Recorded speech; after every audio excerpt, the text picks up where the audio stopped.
Hi అండి. అందరూ ఎలా ఉన్నారు? నేనైతే చాలా బాగున్నాను. మీరు కూడా బాగుండాలని మనస్ఫూర్తిగా కోరుకుంటున్నాను.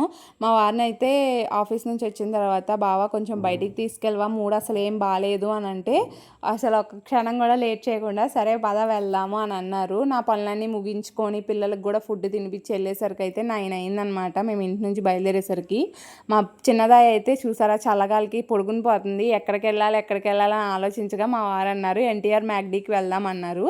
నేను ఓకే అనేసాను. ఇక్కడ మీకు ఈ చెట్టు చూపించాను కదా, అసలు సమ్మర్ సీజన్ వస్తే ఈ చెట్టు నిండా కాయలేనండి. ఇక వచ్చే వాళ్ళందరికీ ఆ చెట్టు మీదే ఉంటాయి అన్నమాట కళ్ళన్నీ. సో అది నెల్లూరులో ఉండే వాళ్ళకైతే ఖచ్చితంగా తెలుస్తుంది. సో ఇంకేం ఆర్డర్ చేద్దాము అంటే ఇక చికెన్ వింగ్స్ అయితే ఆర్డర్ చేసేసాము. ఇది చాలా రీజనబుల్ ప్రైజు. ఇద్దరు పిల్లలు ఉండి వైఫ్ అండ్ హస్బెండ్ ఒక చిన్న ఫ్యామిలీ అయితే హ్యాపీగా కడుపు నిండా తినేయచ్చు. మనం బయట కేఎఫ్సీ అయితే 14 పీసెస్ ఇస్తాడు, అక్కడ 700 అబోనే ఛార్జ్ చేస్తాడు. ఇవి మాత్రం 670 రూపీస్ అండి. దీనికి స్విగ్గీ జొమాటో ఆర్డర్ లేదు, కానీ మాకు ఎప్పుడైనా తినాలనిపిస్తే మా రాజాని పంపించి తెప్పించుకుంటాం అనమాట. ఇక తినేసాము. ఒక 10 పీసెస్ మిగిలితే దాన్ని పార్సెల్ కూడా చేసుకొని ఇంకా బయటకు వచ్చేసాము. మా వారన్నారు నా బుల్లెట్ కూడా చూపించు అని అన్నారు. సరే ఇక మా రాజాగాడైతే ఇక వీడియో తీశాడనమాట.